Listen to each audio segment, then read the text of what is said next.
So, hello and welcome to episode 2 of the Turn 5 podcast. That's the five of us again. Myself, Christopher, Alex, Nia, Richard, and Ben. So, this week, there's no race, sadly. So, we thought we'd talk about a bit of the wider world of Formula One. Drive to Survive being an optimum place to start there. Obviously, the Netflix series that's been in production for the last 3 years. This year being a bit different because of COVID, but I'm sure we'll come on to the challenges that the team would have faced in the paddock a bit later on. But let's get some opening thoughts on the series. I know for me, I'd quite enjoy it. It's an interesting way to see some of the behind the scenes things in the paddock that you wouldn't normally see. It is Netflix though, so there is a bit of dramatization. I'm sure we'll come on to that as well a bit more later on. But yeah, I find it quite fun. Richard, what do you think of Drive to Survive? I mean, yeah, I'm all for it. I love the sort of uh, the take you get from Drive to Survive. It's a very sort of entry level into Formula One. Sort of here's an overview of how everything works, and they get people like Will Buxton to break bits down for you if you're not sure on anything. And it's really good. I mean, at the end of the day, it's all just a bit fun, but it's the extra interviews that you otherwise wouldn't see, and all the drivers and the team principals swearing and such. You get some extra funny bits that you otherwise wouldn't get on a normal broadcast. But yeah, obviously their prerogative is to make an entertaining show. So obviously some bits are going to get tweaked and twisted to sort of help to sell that. But for the most part, I think it's a good show. Um, but yeah, I we'll come on to why I don't like certain bits of it, but overall, I think it's a good thing for Formula One. Yeah. Ben, are you a fan? Yeah, I don't see why not. It's probably quite perfect for the casuals because it gives them an insight to what happens behind the scenes, and then obviously for the I say hardcore fans, it's a bit like backstabbing in a way because of like what happens with the radio calls. I suppose we go on to that, but it's hyped up a lot, and it's probably good for F1 because it gives them more for the fans. Yeah. Nia, do you like Drive to Uh, Survive? I would very I really do like Drive to Survive because personally that's how I got into Formula One, was my brother telling me multiple times to like, oh, watch this, it's really good. And then I just had a day during quarantine, which wasn't doing anything, just like watched all the way through the first season. It was like, I really like this sport. So yeah, I think it is a really good way for people to be introduced to the sport, like especially with my personal experience, because now I was like, this is all I talk about now. So yeah, I think it's a really good way for people to come into the sport. For fans, especially for me this year, I see why more like fans, people who've been fans for F1 for longer before Drive to Survive, I can see why they don't like it. Like some fans don't, because like obviously it's been dramatized. Firstly, for Netflix, for new fans, people who wouldn't necessarily understand the sport completely, and I see why they don't like it. We'll probably get into it afterwards, but yeah, I really do like it. I think it's a good way to see all the behind the scenes and everything. And finally, Alex, what's your thoughts? Yeah, it's going to sound. I think it's going to sound in this podcast like I hated it, but I really did like it. Obviously, it's the whole situation that everyone's touched on about dramatizing things, fabricating rivalries or whatever, not showing key parts of the season like a lot of stuff about Hamilton, George Russell, Insecure, that sort of thing. But I think it does its job, which is to get new fans into the sport. And I would say I've noticed, what it's like when your friends outside of Formula One, the vast majority will say, "Oh, Formula One's boring. It's just cars driving around in circles." I'd actually say I've noticed a difference, and also I'd argue that there's a greater social media presence in terms of F1 now because of Drive to Survive. So I think it's done its job in that regard, which is really, really, it's great to see new people get into F1. And obviously, it doesn't matter how much you know about the sport, that sort of thing. If you enjoy it, then that's brilliant. And obviously, we know what Netflix is like. I mean, any Netflix show based around sort of real events is twisted for drama, isn't it? And one where the sort of, you know, so-called experts might get annoyed at the fact that it's not reality. But there's a fine line between, you know, a season review and a Netflix show, isn't there? You don't want to sort of I'd like to see more of what actually happened in the season covered, but then you're risking kind of make it into a sort of Sky Sports F1 season review, aren't you? Really? So that's, yeah, I'm sure we'll come on to ways to improve it later, but that's my thoughts on it. Yeah. So I think for this one we'll mainly be focusing on Series 3, which was released the week before the Bahrain Grand Prix. It was quite good because we had testing, then we had Drive to Survive, then we had the Bahrain Grand Prix. It was a very good way of doing it.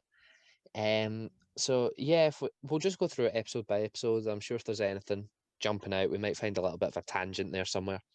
I mean, But just to start on the tangents, in terms of the timing of it, and it kind of links back into the social media presence, is that it's helped maintain a coverage of Formula One. yeah, Because otherwise you just have that nice 2 week, well, the week gap. Normally it's a few weeks, but every year it's always been, we have testing, then Drive to Survive comes out, then we go racing. And that's the third year we've got that now. And I saw a graphic the other day that Formula One is the fastest growing sport on social media. For like the second or third year running, it's outpacing the Premier League, the NFL, NASCAR, everything. It is by far and away the fastest growing social media. And I think that is largely down to the approach that Liberty Media have taken with their coverage. yeah. I think I think I read somewhere that the Bahrain Grand Prix was the most watched race on Sky Sports F1. Yes. Yeah, it was. Yeah. Yeah, I think I saw that as well. Which means it's working. Yeah. Yeah, something's going right because more people are tuning in. Even the And- qualifying was the most watched. Yeah, it was the most Qualifying watched session. qualifying ever. Yeah. It was it was the first qualifying session that had over 1 million viewers or something. Yeah. At, So- at one time. Yeah. Yeah. So But- it's good. It's good. It means that Liberty are doing what Bernie wasn't, which is Yeah. modernising. So And I enjoyed it because it did give me something to do in that week. And because I deliberately spaced out my watching of episodes.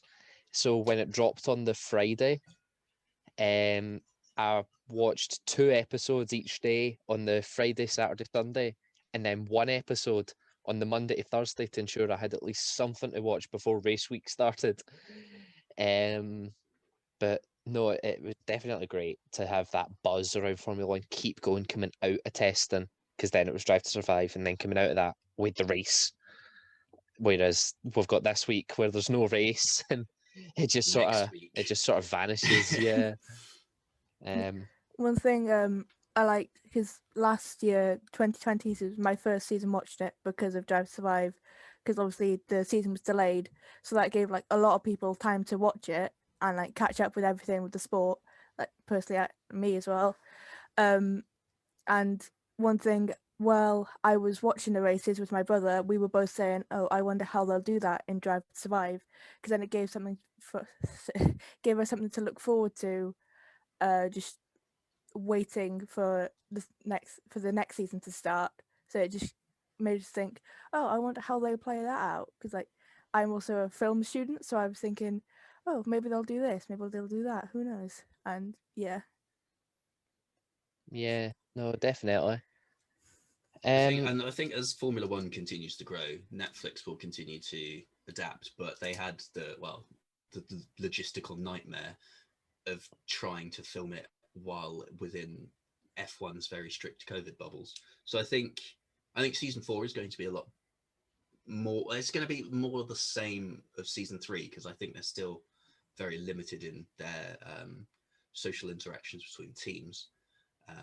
I know that there's a few more photographers being brought in, because I've seen F1 Twitter being really, really annoyed about, I think his name's Kim Illman, and how he is like paparazzi basically, and he's like really invasive towards drivers' relationships, their girlfriends, and it's just quite weird, and the F1 Twitter is like really mad about that. So I know they've definitely been bringing in more photographers and like more social media, I guess. Yeah.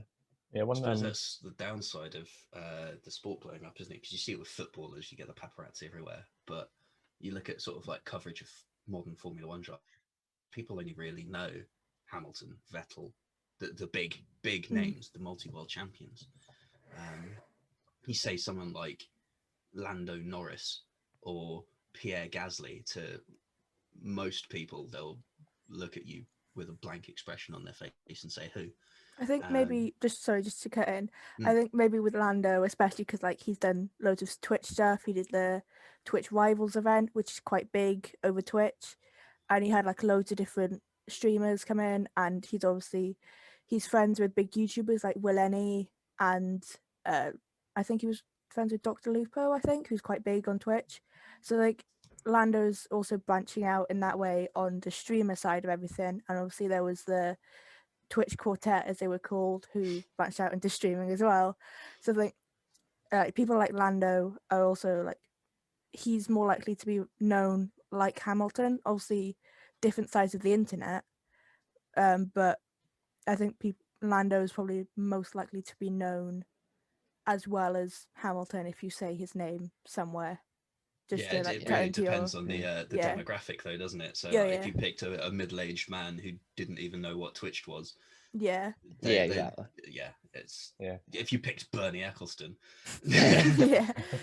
yeah. I think So just finally, before we do move on to Drive to Survive as a whole, I've found the corporate Formula One website. There was 1.5 billion TV views in races in 2020 compared to 1.9 billion in 2019, but we had 4 less races. So the audience retention is still really high, and there was still 1.5 billion views across all the races. Some you races, wonder how many of those didn't watch because they were hit by COVID and then couldn't Yeah. afford the subscription services that they needed to watch the races. and some of the races cleared 100 million viewers.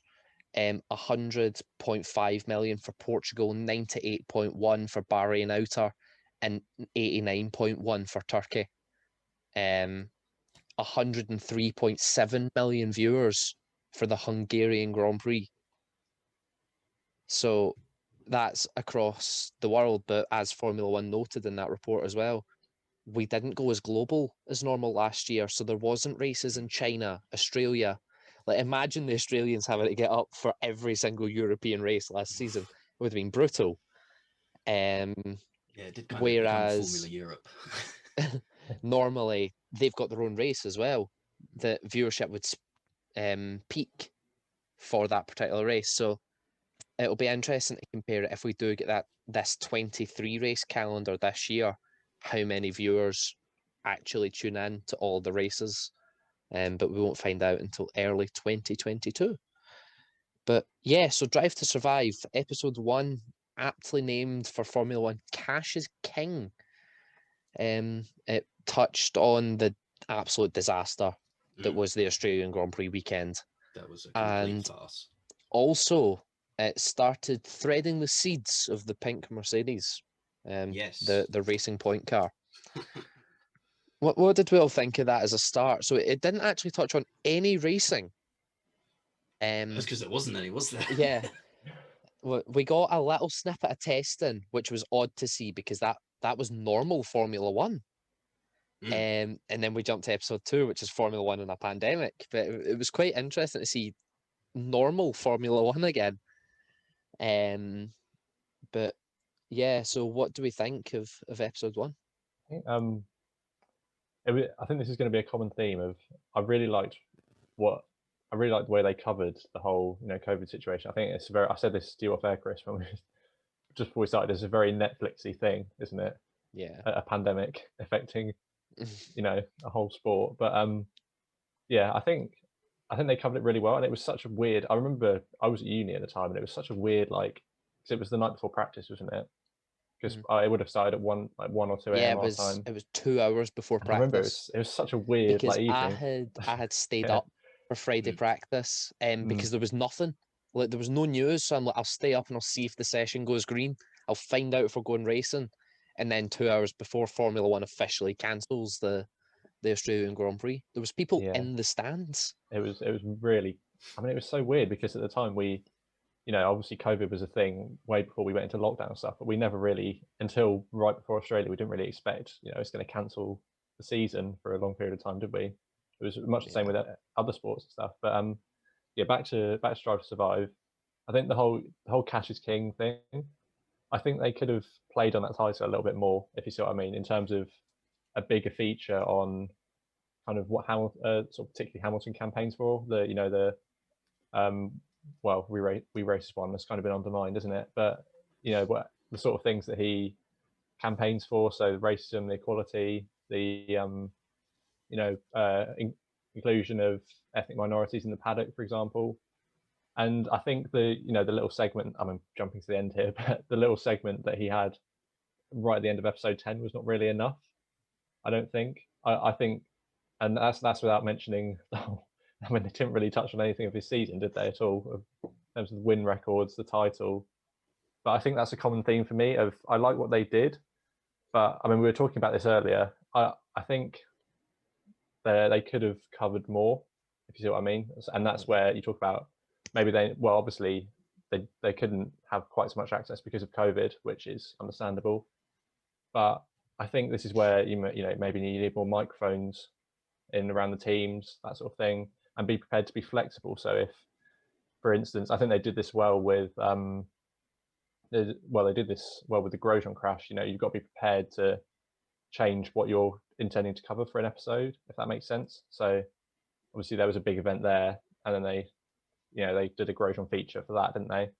And that's I think for the Grosjean crash, they were quite fortunate that they were with Haas that weekend.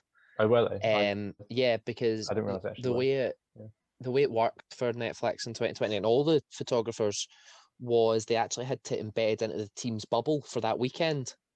And they had to wear team kit and everything. So for them to have had that level of access to Haas, they would have to have already been with Haas to sort of prevent cross-contamination across the paddock. So I think they've been quite fortunate.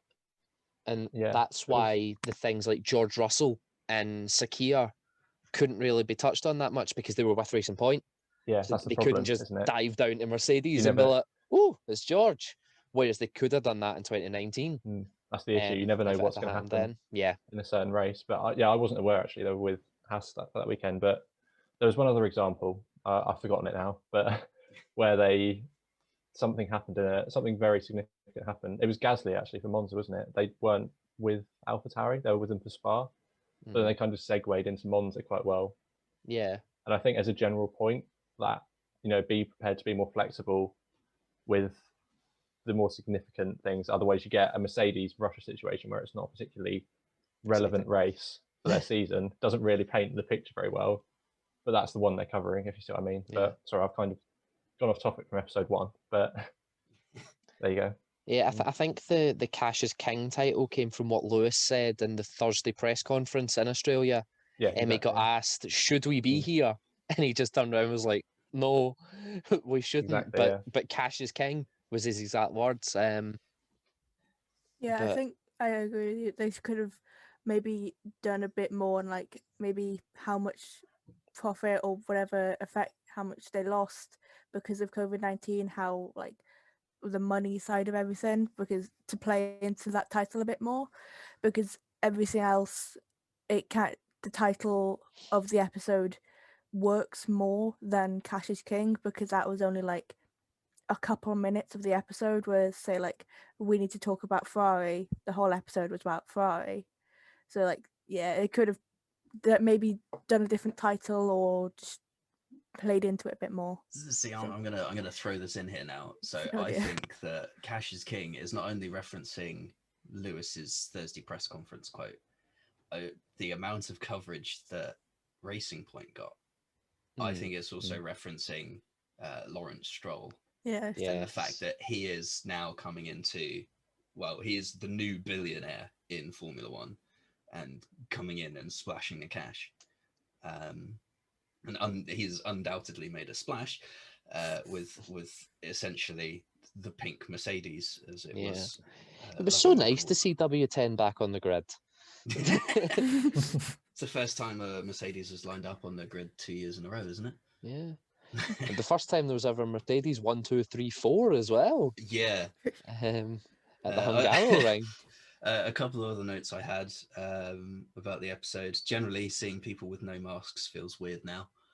Yeah, I watched that episode seasons 1 and 2 before season 3, and I was like, no, why are you so close together? You should be wearing a mask. It's just weird.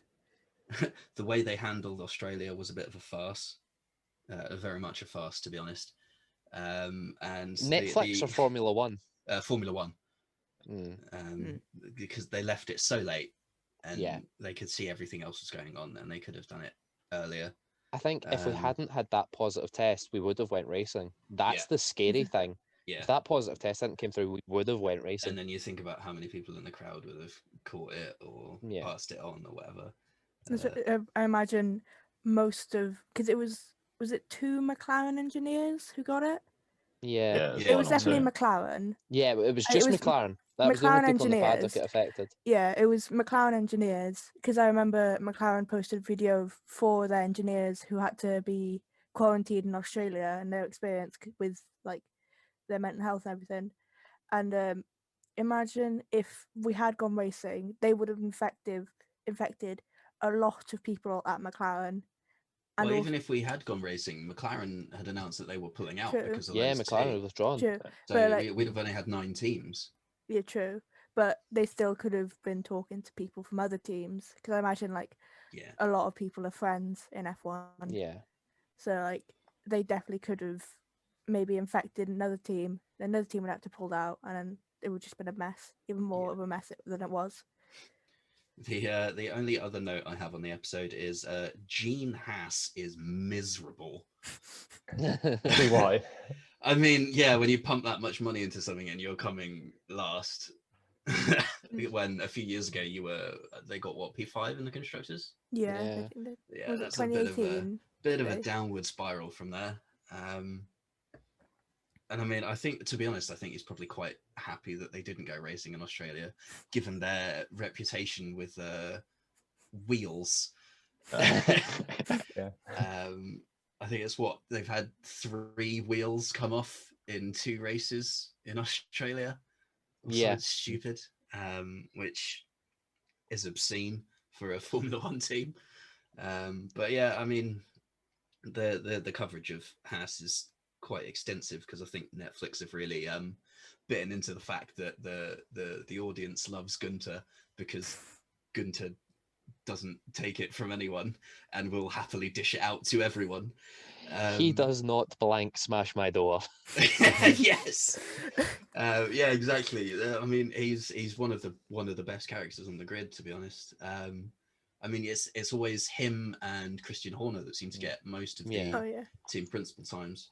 I think Christian Horner gets so much TV time because he can be such a snake on Drive to Survive. Oh, 100%. Literally. I think 100%. I mean, he's a snake in the pit wall. Yeah. Yeah. It's like, look, here's this footage you didn't have yesterday. Would you care to have another look at why Lewis Hamilton deserves a 3-place grid penalty? Yeah, it's just shameless about it as well.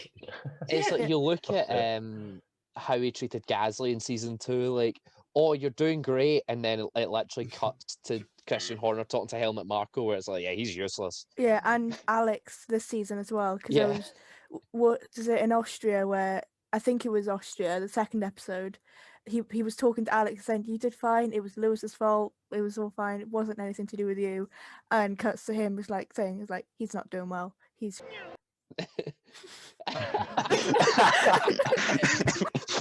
Sorry. Notes to yourself in post-production, edit in a at that point. You might get a Bono, you never know. That's okay, we're covered for these situations. We said before the podcast as well, don't swear. It was me that said that as well. Yeah. 20 minutes is all it took. That's all it needs. But yeah, having nicely segued onto episode 2, I think it's back quite on track. It's quite obvious that Christian Horner really doesn't know how to console a driver who's not having luck go their way. Yeah. It's not Max Because Verstappen. you saw the conversation that he had with Alex after the crash in Austria, where, well, after he got wiped out and then had to basically just trundle around at the back. And then And retire. it was just so awkward. It's just kind of like, yeah, they're there, mate. Unlucky. Get them next time. Turns around. Jesus, what are we doing? It's like, And that was after one race as Yeah. well. and it wasn't even his fault. I mean, That's you the could thing. dispute that Alex could have been more patient. Okay, yeah. Um, But at the same time, you could have said that Lewis could have been more patient at Brazil last year. yeah. Well, in fairness, Lewis got a 5-second time penalty in Brazil. True. and Um, penalty. and then got a 5. Yeah. I felt like the Brazil penalty was a lot more deserved than Yes. the Yeah, Austria I mean, penalty. Lewis came better off in both of the situations, really. Yeah. Yeah. But Like, there wasn't much else Lewis really could have done in no, Austria, but Brazil he did sort of just Yeah, drive into Albon. yeah, that was a what a shame. I think thing is though, I think Christian Horner, he loves the cameras with him, doesn't he? You know, Yeah. when they were first with him in episode 2 when they first came to his house, he just loves it, doesn't he? But then the one time he really got rattled was, do you remember when it was like they said something had happened, I can't remember what, but and he was like, I'm going to lose it if they ask about Gasly. It's just like, Yeah. Oh yeah, that whole thing with It was- Gasly, it was and you have because what of his Helmut Marko Monza said win. this week as well about It was the qualifying lap in Bahrain wasn't that Yeah, good. Max Apparently. could have Yeah. went 2 tenths quicker in the Yeah. A202. I mean, I think that relationship's gone. Yeah. The Red Bull Gasly relationship, but But I don't think Yeah. that's anything to do with Gasly either. I just don't think Red Bull like admitting they made a mistake. yeah, well, I mean, we'll get on to Monza later, won't we? But Yeah. I think in terms of Austria, anyway, I think they covered all the right stuff. They happened to have, like I said, with Norris, weren't they, and Albon. Yes. I think were Yeah. the main, and obviously Norris's podium. Again, my favourite phrase. It was a very Netflixy thing. The whole Norris closing the gap to 5 seconds. Very over dramatised. A lot of radio. Yeah, for but it, even but- watching it live, because you saw that you had the gap up on the Yeah. on the graphics, and then he comes around turn 9, and the graphic disappears, and you don't have the gap anymore, and he's Mm. crossed the line, and you're sat there going, "It was 4.8 the last time we saw the graphic." Mm. But did Did he it sti- actually do it? Did it stay 4.8? Yeah. Yeah. So no, I mean, yes, they've definitely nailed the dramatization of that moment, but even watching it live, it was still very tense. It was, So- yeah. Was there at one point in episode 2 where they used the wrong radio? I think it was like a radio from Portugal where Lando was saying Carlos just turned into me, but that was from like Portugal or something. And in Austria, I don't know whether it was Austria or Styria, but they did barely even turned into each other. It was literally just Yeah. I mean, They the, just the went like editing of that. the radio. yeah. What was it in? The radio. Yeah, was Yeah, it was in in episode 3. I think it was Yeah. where we had Styria and Leclerc and Vettel Yeah, that's, No, Oh, it's came yeah. episode together and they 4. played Brazil 2019 radio. You're like, Yeah, that is God. the one note I have about episode 4. and that was the other. The Yeah. other classic that went around on Twitter was, I think Albon said there's no grip on these hards when he was pretty on clearly on softs. soft. Yeah. Yeah. Again, that's something that, new fans aren't going to know that, are they? So Yeah. what's the issue? One thing I noticed watching it back after getting really into the sport was that there's 2 different commentators. There's Crofty and Martin Brundle, and then there's also another commentator who is specifically commentated the bits they need to show. Oh, Ben Edwards. Yeah, Because I he think does. so. Well, he retired last year, didn't he? But I can't actually work out, because I sometimes watch the Channel 4 highlights, and I can't work out what Ben Edwards actually said live and what is just Mm. like Yeah. been edited in. I And the think- same with Alex Jakes as well. yeah. I actually. think some No, of the sorry, it's- things. Well, Alex Yeah, Jakes, they'll Jack be Nicholls. taking his commentary from the Pit Lane channel because Yeah, he so they did had Jack commentate Nicholls, on F1 didn't they? Live. Yeah. Yeah, I which think. is BBC Radio. Yeah, I think Mm. some of the things Ben Edwards, I think you said his name was. I think the Mm. things he said had been specifically recorded because they were too specific to be general commentary. Mm. Because they were just saying how like at the back of the pack, it was like George turning in on Kimmy, like that's too specific for just a general commentary. Yeah. Yeah, but I mean, We if don't you- see that live. Yeah, we just saw that in like 17 different replays It's like someone, because it was like the most eventful thing that had happened in the last 15 laps.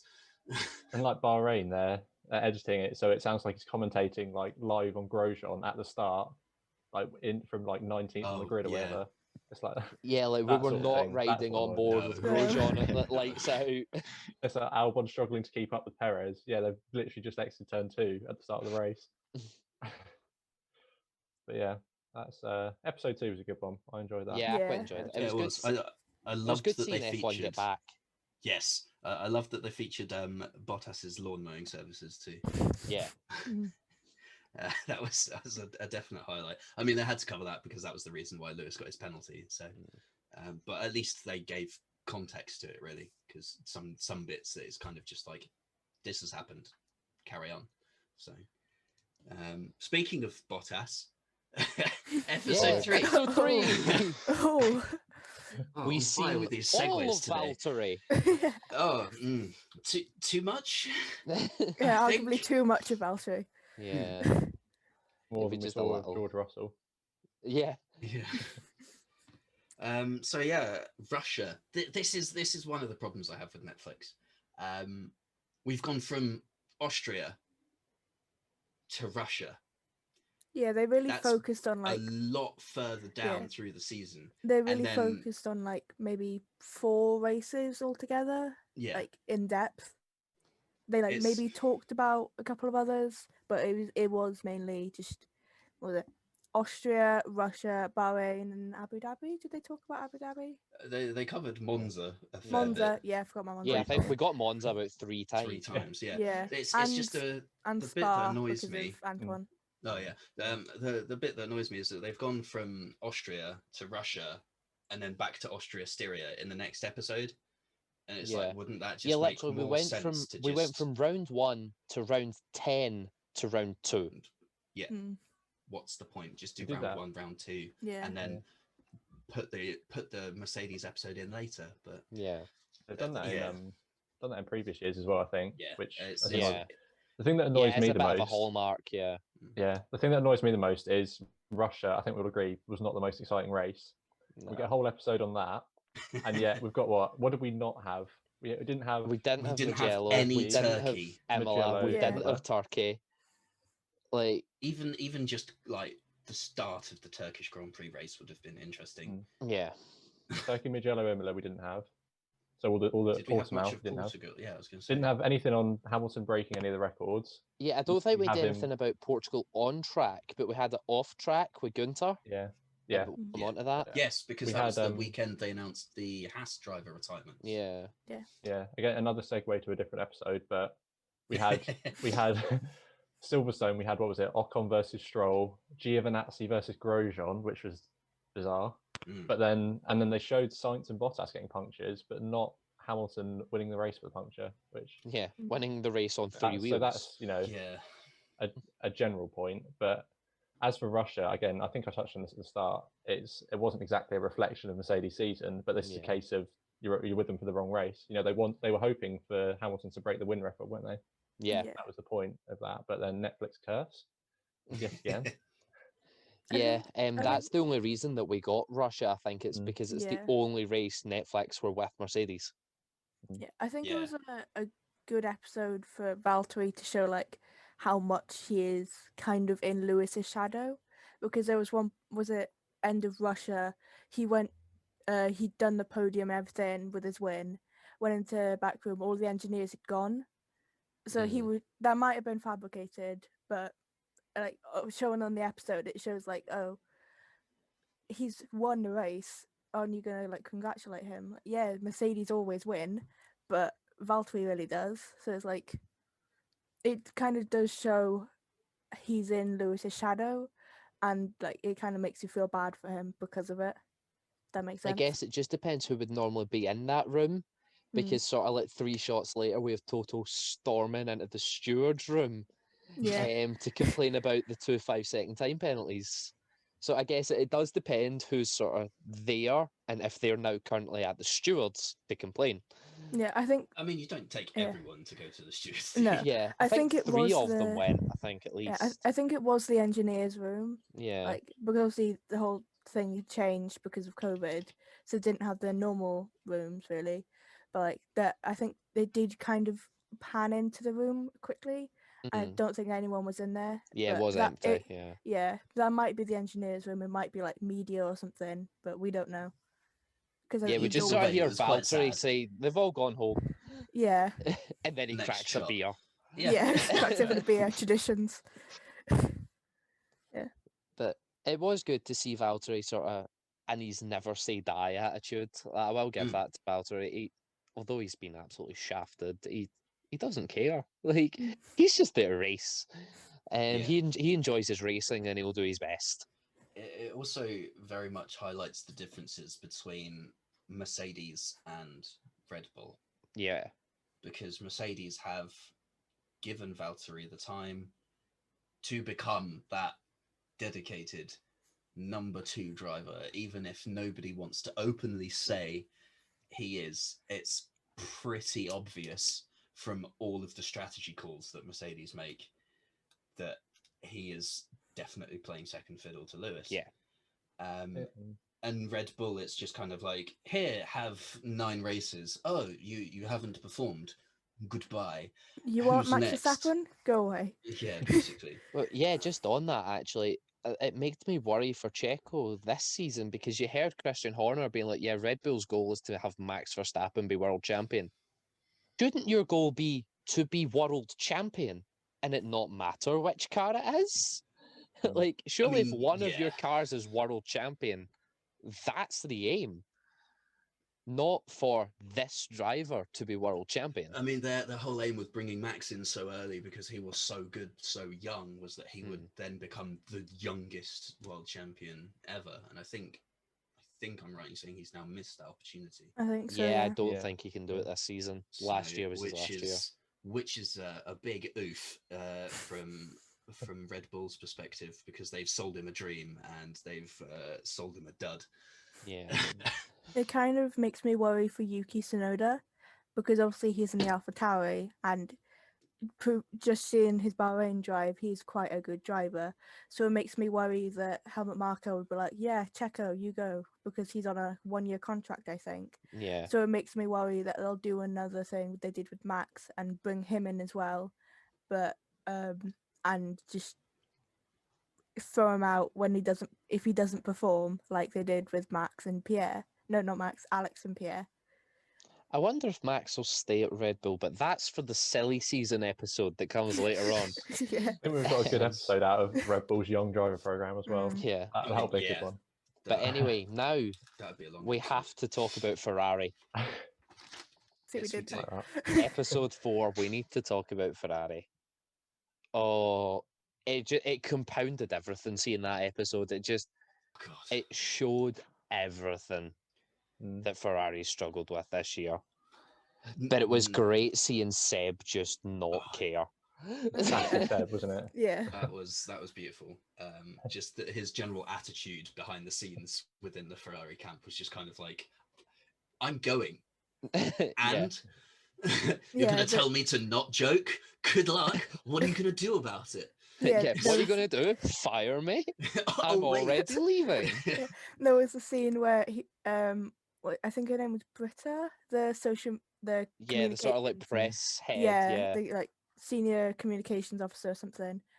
She was saying how there were rumors that Perez is leaving Racing Point for you to go in, and Seb was just like, "Yep, true, yep."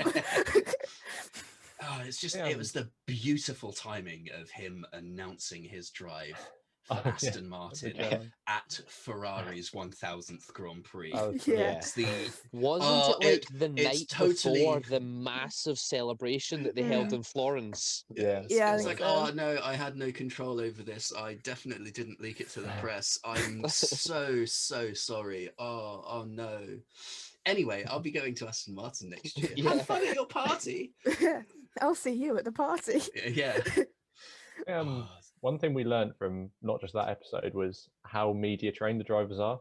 Like, Oh, you yeah. remember Yeah. this whole thing about, oh, we can't be too funny considering the last 4 months. That was a reference to what Seb should and shouldn't say in the press conferences, wasn't it? And then Okay. Seb said what he wanted anyway. Yeah. Yeah.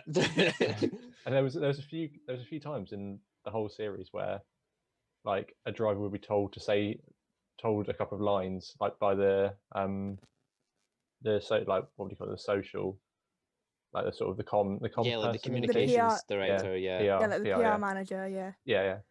And they'd literally almost say it word for word in the press conference, wouldn't they? Yeah, It was like you seen that same person talking with Mattia Binotto, and it's like the key word is determination. And then in his interview with Netflix, he's like, "We are very determined." You're like, Mattia, come on. yeah. I remember, I think it was last season when Alex just got moved up to Red Bull. His PR manager was saying that, yeah, you can't keep them on talking for too long. You can't keep waffling on. You've got to say this, keep it short. You know, we don't want people speculating. And it's like, yeah, they're very media trained. And it's like, they're I'm guessing a lot of what they say to the press is quite fake and just, you need I to mean, say this, they're and always that's it. recorded. Yeah. They always have like a handler go around with them recording what they say to all the press interviews. And it's just kind of like, if you say something wrong, everybody's got it on tape. It doesn't matter if it makes it to broadcast or not. Your team have it. Yeah. And that's, they'll bollock you for it. I think maybe we like the PR officer having like the phone recording what they say. I think it could be to give like statements to like the actual team, like from the team, so then they don't have to repeat themselves and they already have the proof they've said it. I think it could be something to do with that, because that's always what I've thought what it is. Then this is where I started really having a bit of a gripe, because obviously Netflix were with Ferrari at Monza. Monza was a very chaotic Grand Prix. We had Vettel's brake failure. We had Charles absolutely pile driving a wall. We had Lewis's 10-second stop and go penalty. We had a red flag. We basically had everything. But it was all shown out of sequence. Yes. Didn't they show like... we didn't even really see much of Magnussen pulling over in front of the pit lane entrance. Yeah, I don't think we did see it at all. Well, they made it out as if Leclerc's I mean, we had 3 different interpretations of it, didn't we? They showed they showed the crash in like 3 different episodes. We're like, okay, we get it, he crashed. And they made, in one of the, I can't remember which one it was, but they made it out as if the Leclerc crash caused the safety car, which again, it's like, again, and then, like a new 20 fan minutes won't know later, this, it caused the red flag. But at least in the case of Ferrari, at least they had the right race, and they did also I guess give some context in terms of stereo, didn't they as well? Which is speaking of stereo though, the Brazil 2019 radio over the top of the stereo crash. Was that that one like watched it? Was that one the one where Seb was swearing in German? Yes. The Mein Gott muss das sein. The continuing on in German would then get bleeped, even though it's not really that rude. Having done some German, it's not overly rude in English, but they bleeped it anyway. I guess better safe than sorry sort of thing. But it was just kind of wrong to have that dialogue in that moment, considering we'd already heard it. Yeah. So it's not like it's like they're literally trying to pull the cloth over our eyes on that and just say, oh look, more drama. But we're fully aware of the drama. Seb is angry. Before. Oh no! Shock. Seb's in a red car. Seb is angry. Name a more common duo. But yeah, no, so it's the Ferrari episode was kind of a mess from Netflix, really. Yeah, it was all over the place. The wrong audio and the missequencing of the entirety of Monza, especially when there was like they'd announced Lewis had been given a penalty and then there was the red flag. It's like, that's not how it happens. Yeah. We didn't know Lewis got his penalty basically right at the end of the red flag. Yeah. Because we seen him storm into the stewards. It was like, that's the thing. Why? No. That was the confusing thing about that race for me, was that Lewis and Giovinazzi both entered the pit lane. and Giovinazzi got his penalty pretty much straight away. I think And it then was it because took them an age to decide Lewis's. I think it It's was to do with because of the- how bolt on Giovinazzi's was. Like, we'd even had it appear on screen, race Yeah. control, pit lane exit closed. Then we just see Giovinazzi driving in. It's like, hey? Your But for rules don't apply Lewis- to me. Yeah, for Lewis, we'd had no indication. The safety car had literally just been deployed Mm. as he was coming around the parabolica. And then you see the flashing Then, boards at the side. like, we seen everyone else, which call it, in the pit lane, and all the drivers going by, and all the viewers are sitting there like, what? So I think for race control, they were sitting waiting to try. They were looking at exact timings for when the messages were deployed. Would Lewis have been able to pull out? Like, was he already at the white Well, I line mean- when it said like pit lane exit closed and stuff? I mean, let's go to Mugello last year and Kimi Raikkonen's 5-second penalty for incorrectly entering the pit lane. I think he's proved how late you can leave it. Yeah. So, I mean, I think that's inevitably why he did get the penalty, because he did have that flashing board. But it In wasn't fairness, really... when I watched the live broadcast, I the didn't see first that. flashing board looked like SC. It was the second flashing board that you could see Mm. the cross. You even seen Toto Wolff on the pit wall saying SC, like it said safety car. Yeah. But No, I just think they tried to do too much in too short space of time, and it's ended Yeah. up coming out wrong. I think if they'd maybe increased the runtime by 5 or 10 minutes, they could have covered the race in a In more order. chronological yeah, sequence, and put in Magnussen pulling over, causing the safety car, and then have Charles crash just the once Yeah. to cause the red flag. But I mean, after the race restart, it was pretty solid from then on. oh yeah, In terms of the courage. I mean, you had Lance absolutely send it into De La Rogia, and that was the last of Lance. And then Kimi on his old tires just slowly going backwards. Poor Kimi. But I mean, then you had the very tense moments at the end, and that was another thing that Netflix really hyped it up.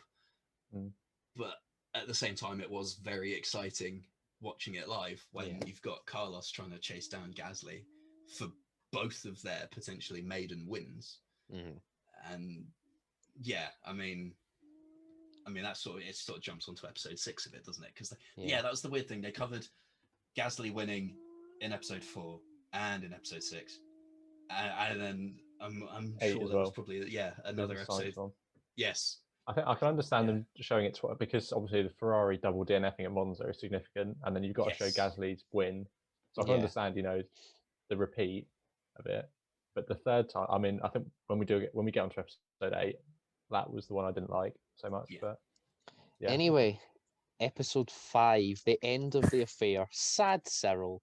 That's literally all I've got in my notes. Is just Cyril sad. Yeah, it's like he looks Daniel- so heartbroken. it's like, Daniel, you're leaving Renault. I'm gonna take that personally. Yeah. It was genuinely like he'd been dumped. Yeah, it was like he'd been cheated on, but Yeah. he knew Worse. deep down that Renault had failed Ricardo, and he knew also that if he kicked up a fuss about it and started, like treating Ricardo the way Ferrari treated Vettel, that it would not end well for him. Yeah. It just wouldn't have ended well for him, would it? And as a Hulkenberg fan, I'm not too fond of Cyril, to be honest. But yeah, it was so bizarre because obviously in the season 1 it would have been the whole Ricardo to Renault situation. Obviously he was bantering Christian Horner, wasn't he? Oh, he needs a driver now and you an need an engine and a Yeah. driver. Yeah. which didn't age well, did it? But Aged yeah. about as well as So- warm milk. yeah, that was, and then they introduced the whole pink Mercedes thing, and that one. Well, they They firmed it up when Yeah. that was when we got the steward's decision. Well, we got the steward's decision. this is when we had Lawrence Stroll as well, wasn't it? Yes. Oh Yeah, yeah, it was sitting in the front of Scary the scary camera. evil villain. He genuinely looked evil. Or was that has the one like we a- had? Was that the one we had to give a statement saying like Yeah. our Yeah. car is completely legal? It was very obvious he's reading from a script. Oh yeah. But at the same time, have you ever seen a Canadian mob boss? Because I I don't- think that is the closest we're gonna Yeah. get. I don't like actually Canadian think mafia. Lawrence was necessarily reading from a script, and that His bit, his because delivery was did you too. have you seen the Aston Martin car launch from Yeah, I this was just year? about to say that. He was more robotic in the car launch than he was. Do you Yeah, think he has any personality Yeah. when it comes to delivering speeches? Mm. I think Yeah. he has personality when he sits there silently and plays that strong silent character. Like, Yeah. I have all the money. You better impress me, or you're out that door Yeah, it was- faster than that F1 car goes down the It streets. was like, I think it was either in episode 1 or this one where he walked into a board meeting and was like, "You have me for 5 Yeah. minutes. Yeah. Go." His presence is just it's Yeah. so So intimidating, demanding. isn't it? Yeah, one thing me and my brother kept saying when we were watching it was we really think Otmar is scared of Lawrence. He is. Because 100%. Yeah. because like you could see it was like the car launch, I think it was, where they were at like a party thing, all dressed up nice and everything, and he could Otmar could see Lawrence coming in, and we were like, oh dear. It was like, Yeah. oh no. It was when Lawrence walked in and Otmar just sort of nodded at him and then stared at the camera. Yeah. Please help me, Netflix. Get me out of here. It was, Is it time for an interview, Netflix? Yes, yeah, like, yeah, what a interview shame. time? Bye, Lawrence. Yeah. Gotta go. It was also kind of funny to see the Lance's attempt of humor with Otmar of trying to button up Otmar's suit jacket. Can you get all of these done up? No, leave, please. Didn't Lance during the interview as well, like talking about Lawrence, saying, "Yeah, I know him pretty well. I've known him Yes, for a long time." me and him go way back. Yeah, we go way back. I mean, fair play. That was Yeah. quite funny. It was better than his line in season 2. Oh, diamonds are made Oh, under God, pressure. yeah. No, lads, Yeah. stop talking. And then it cut to Kimmy. It's just a hobby It's- for me. Yeah. I Yeah. still think they've kind of done Racing Point a bit bad there by not getting Lance's pole, Yeah. because that was Mm. pretty incredible. Because Yeah. I mean, it wasn't just Lance that was up there; Sergio was up there as well. Yeah, it was a 1-2, was it not? Yeah. Yeah. It was a phenomenal qualifying from them. Could have had an episode just for Turkey, I think. Yeah. But That's the thing. that's one of them where you didn't necessarily need to follow a team. you just It's follow such. the race. Yeah, exactly. Yeah, exactly. That's what another thing I want to cover is the length of the season. Every year they've scheduled in 10 episodes. With 23 races this year, do you think they should probably bump that up to 15? Yeah. Bump Yeah, I it think up we're to gonna be having this conversation. 24. One for pre-season testing and Testing one in for all races. every race. And have 11 different camera crews. Yeah. Who's the No, I 11th think- with, actually? Stewards. They're going Oh, to be yeah. busy. Just sitting in the stewards Yeah, room. there's nothing going on. They're going But to be busy. it'd be like in the Premier League where they've got the camera that just looks Yeah, into yeah. the The VAR VAR office. room, yeah. And it's like, what's the point? You're just showing us people looking at what we're looking at, but we're Yeah. not looking at it anymore. Can we And they're get back looking to at the wrong football, angle, please? Yeah, but- exactly. Before we go Um, off on one about VAR. Yeah. No, I think Please do. ways for Netflix to improve would be, given the success of Drive to Survive so far, I think it would be warranted to send an extra camera crew Yeah. to each race, Mm. so you could have 2 teams covered each weekend. Mm. Just for this season, potentially, just because we're still in the COVID bubbles, because that way, if something happens, you've got a 20% likelihood of covering it. Mm. So, and Yeah, even rather than if a 10, yeah. and even if you don't cover it perfectly, you've got 2 sets of outside cameras being able to look in at an event that's going on somewhere else, and you can get better coverage from it that way. So I think, given the plaudits that Drive to Survive has received, the strength that it's carried on in a consistent form for 3 seasons now, I think it'd be warranted from Netflix's front to invest in more personnel for it. Yeah, one thing I like sometimes think like, oh, how could the episodes be better? Like, as I said, I'm a film student, so I'm just like very thing about like how things are structured in films and stuff. And one thing I thought about was, what if every team had a film crew for every race? Like, guaranteed it would be expensive, and obviously during COVID we might not be able to do it, but it's Netflix, they most likely have the money. Yeah, it's their sort of their investment to their return thing, because obviously Drive to Survive is very popular within the Formula One community, but the Formula One community is still growing. So until it gets to a point where it is worth that investment, they won't do it, which is why I'm suggesting just add a second one for now. Yeah, but like if they did have like a crew for every team, they that would be perfect. They only really need at least 2 to 3 people per team to be in their bubble. So it's like, it's not much. And another way I think of doing it was just having an episode for every race, or every race of significance, really. So basically just crop Russia. Yeah, like, no Paul Ricard. No France, no Russia, no Abu Dhabi.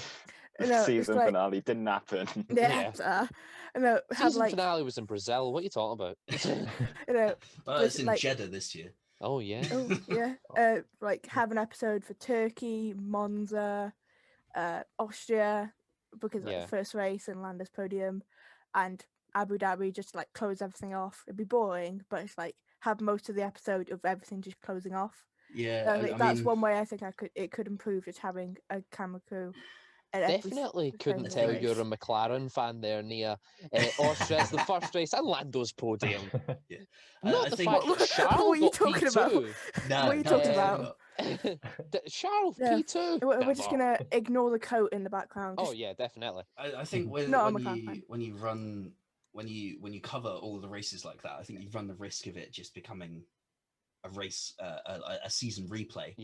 That's where you've got you look at some of the episodes and they have stitched stories together from multiple races and multiple interviews throughout the season.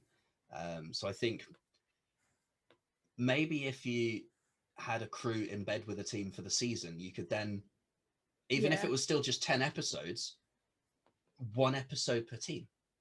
That's like and another way. And you cover all of that team's highlights. That's and the only you wouldn't thing miss anything good. With something like that, because obviously the episodes are only about 40 minutes long. Like, maybe if they bump them up to an hour, it could work. But there's teams like Mercedes who they have so many like good things happening and like so many behind the scenes. They probably won't be able to fit everything in. And then there's teams like Alfa Romeo where barely anything happens. So where you won't be able to you won't be able to fit everything in one team in one episode. So that's like Speaking of stitched stories, though, it's quite a good time to come on to episode 6, the comeback kid, because that is that's just Pierre Gasly's season. Yes. This is my favourite one. He had a stellar season. Absolutely outstanding season. It was also where Christian Horner was like, "Don't talk to me about Gasly." Christian Horner was rough. This is my favourite episode, though. I mean, Gasly's story. We saw it in the last season as well, didn't we? With the Brazil podium, it's literally perfect for Netflix. The whole idea of the comeback, because like it's a made-for-TV special. You could have a Netflix documentary on just Pierre Gasly, I think.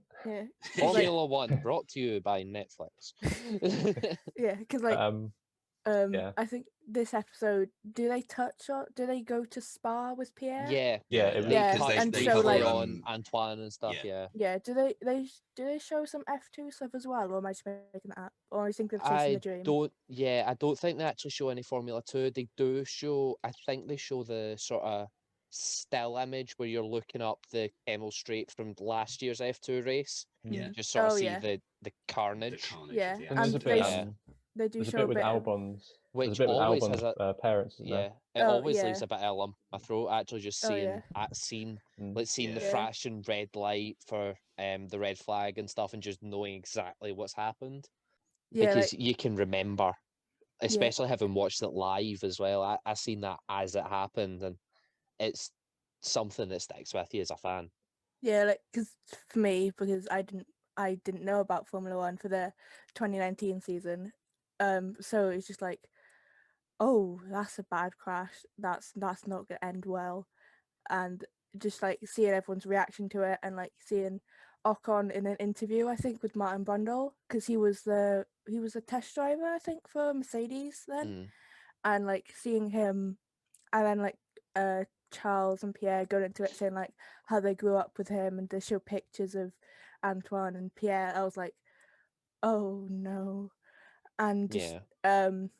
not long ago, it was maybe about a month ago, Pierre wrote like an article about how he grew up with Antoine and like all that, and that almost made me cry, because like just of seeing all the crash and everything, like after that episode, like I learned what happened, and like I saw a clip of the crash, and then just like reading that, I was like, oh, I'm gonna cry. And now one good thing I'm gonna talk about now is Juan Manuel Correa coming back to F3. Like Yes. today Yeah. he did his test.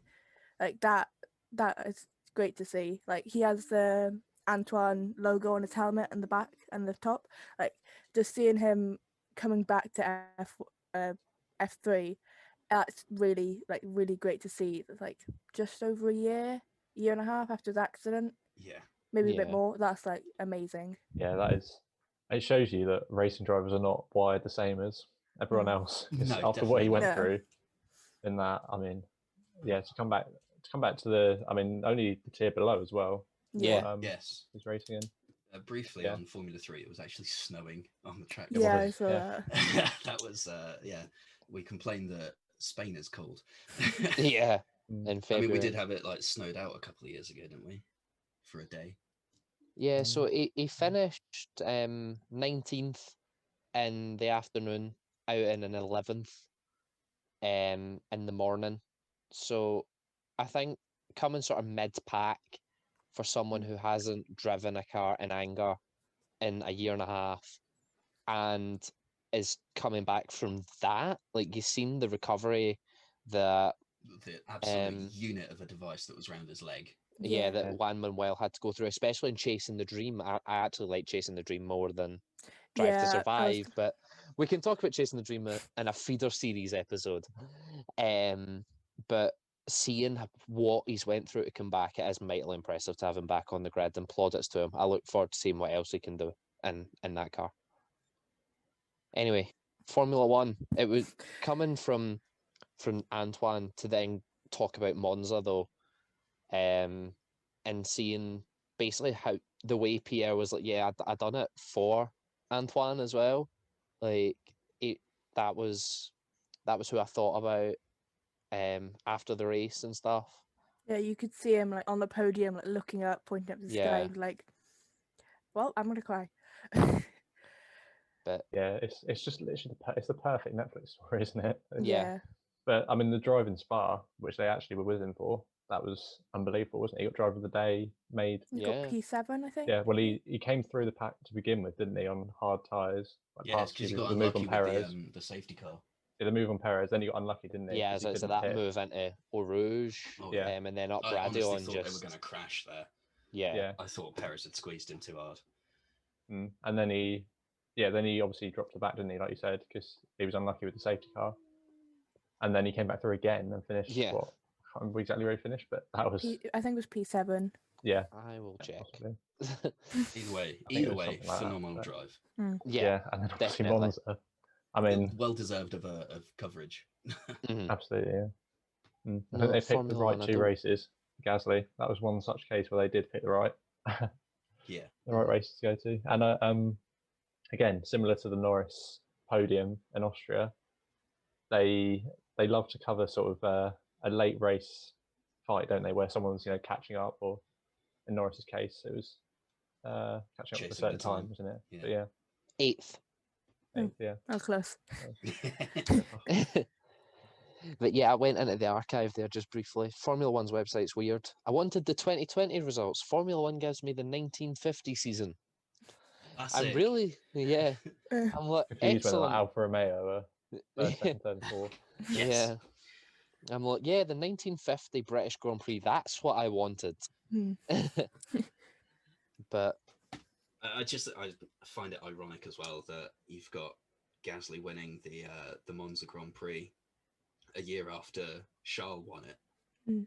and Yeah. Charles won it, and it was Antoine's, and Gasly's won it, and it's Antoine's. But both were with Italian teams, yeah, but not both of them were Ferrari. yeah, That's the sort of the bitter irony of it, is that an Italian team won the Italian Grand Prix, but it wasn't the red car. yeah. And it just kind of highlighted That would have been- how bad Ferrari's season was last year. The fact that they were with them for their home race, and it ended up being the sort of the beeline. The for that Netflix story. curse. Well, I remember. I think Ferrari were too far gone for it to be Yeah. the Netflix curse at that point. Well, Crofty joked in practice, didn't he, about, oh, we won't need to hear the Italian national anthem because Ferrari aren't going to win. How wrong he was. Oh, yeah. And then the only thing that was missing, obviously, was the Tifosi, wasn't it? I mean, that would have been Yeah. That would have Yeah. been that would have been amazing. even better. And obviously, that was another beating that Albon took in that race, wasn't it? Because they kind of compared, they compared the two, and Yeah, I mean, they Albon touched on finished the first dead corner, didn't last, they? I think it was. Yeah, yeah, because they touched at turn one, and then he ended up finishing last, and Big Gasly won the yikes. race. yeah. I remember I had the live timing app to sort of follow Hamilton's progress through the field, and it was just seeing Hamilton taking 3 seconds out of Albon a lap, 4 seconds. You're like, this is not good. Like, poor Alex. He's just getting hunted down. It's like a shark moving in for its prey. All through that race. But It's just episodes, kind of like Alex had a target on his back for that whole point. Yeah. didn't Oh he? yeah. Whole season. episode 7, Guenther's Choice. Bye, Roman. Bye, Kevin. Thanks for coming. Hope And you liked hello- Formula One. Hello, German company board, who's going to give us lots of money to now go and find a German driver. Oh, look, Yeah. Mick Schumacher. Oh look, How F2 convenient. champion. Well, I he find wasn't it interesting F2 champion that at was. that point. I don't even think yeah. he was championship leader at that point. No. Is the thing. No. I just find Yeah. it interesting that was sort of like the reasoning behind getting Mick in was sponsorships. Yeah, I mean, he's obviously going to be in sponsorships because of his name. it's Mick Schumacher. Yeah. But the fact that the company was like, we want a German driver, we don't care who, which posed the question for me, Hulkenbach Yeah. could have been an Yeah. option there. I mean, you asked the question, would Nico have accepted a drive? Yeah, with would Haas? Nico have went to Haas? But at the same time, would you turn down any Formula One drive if you didn't have a seat? think See, Haas- that is the True. I mean, there question. was no It's like point really this year. was sitting there? on standby to get a shot at the W12 or driving the Haas. Yeah, because actually I probably- don't know which I'd rather be doing. isn't Hulkenberg the reserve driver for Mercedes, Aston Martin, And and Red Bull. McLaren? I thought he was McLaren as well. No, I don't Oh, think he is blimey. McLaren. Because I swear, I don't know who McLaren's is. I think McLaren have an agreement with Mercedes because they use their engine that they can use their reserve drivers as well. I think I read that somewhere. I might be making it I up. thought that was Aston Martin's thing. Racing Uh, Point I think last it could year, it could be because both. that's why they had the option of using Stoffel Van Dorn, Yeah, but Stoffel was tied up in Formula E, yeah. so I they th- ended I up going think- for Nico. I don't know whether I'm making that up or if it is. No, a thing. you're right actually. McLaren's test and reserve drivers are Stoffel Van Dorn and Nick De Vries. Which is Which Mercedes, yeah. Mercedes FE Mercedes. drivers, yeah. Yeah, So I that imagine. does pose the question of if Danny Rick or Lando gets ill, Yeah, who will take the seat? Hulkenbach 3.0. Yeah. Well, I think Yeah. I think See, Hulkenberg I think finished. it would be Stoffel if it's McLaren because the But if seat he's and in- everything will still be if- there. If he's in Formula E, Yeah. then I think it could be Hulkenberg. Yeah, it'll be what weekend is it? What prior Yeah. commitments does he have? Because I mean, George! Yeah. That would be amazing. It's just here's George's seat. Yeah. Make it fit. I think, Hulkenberg still finished about 15th in the championship, didn't he, last season? Yes. Yeah. Hulkenberg had 10 like he did points. 2 races, and he could have had more points in the Yeah. 70th If he'd actually anniversary. started one of them, Yeah, yeah. well, Yeah, 70th they missed the anniversary. British Grand Yeah. Prix. The 70th anniversary, he kind of got robbed a bit, didn't he? With the Yeah. Yeah. at the end of the race. But Yeah, they did the safety pit stop because he was getting Yeah. vibrations. Yeah. because he was behind. Which Head Stroll. probably was Yeah. a better idea. Yeah, Um, it was Yeah. pit and get a couple of points, or not pit and run the risk of your tyre blowing up and coming dead last. I think I can't remember if we mentioned this last week. Vettel's got almost half his penalty points in Yeah.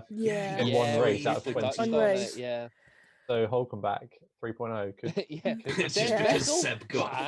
banned? Nico! I Might mean, get it's banned. not outside the world's of possibility. It's He's entirely picked up possible, yeah. 5 in the first weekend. When was of the last year. time we had a ban? Grosjean. It was Yeah. Grosjean, Yeah. Spa 2012. We haven't had a ban for penalty points yet, I don't think. Like since they've done it.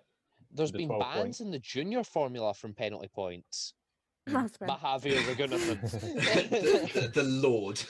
Called Redeemer, yeah. Didn't Mazepin get some as well? Like twice Yeah. or something last I year? don't think he ever got banned though. He got He close, had but I a don't lot- think he got had a banned. lot of penalty points. I swear I read something he did once, and then he was like 1 point away towards the end. And it's a shame they don't pass on to Formula One. Yeah, he was Yeah. on 10 penalty points at the end of the F2 Yeah. season, I think. In terms of Haas though, I never actually realised it was so contested between Haas and Alfa Romeo who would get Mick Schumacher. I thought this was just a Yeah. Ferrari decision, but So he in terms just of- missed an automatic ban in Oh, wow. Bahrain. oh yeah. So he was very nearly banned. Yeah, he was 1 point off, wasn't he? Yeah. In terms of going back to Haas, I think that this is where we come on to fabricated rivalries, and this was one of the ones that Haas and Alfa Romeo, really. Yeah. I mean, Yeah. And then- they weren't really that close on track, were they? and then the race I mentioned this earlier, but Silverstone, I didn't really want to see Giovinazzi drive to 14th, to be honest. No, definitely not. I mean, nothing on Hamilton winning the race with a puncture, but yeah, thanks for. But thanks for letting Giovinazzi us see finished Giovinazzi. 14th. What a drive, son! Well done, get in there. So on F1 when your engineer on the game when your engineer congratulates you for finishing 14th, he like punched the air.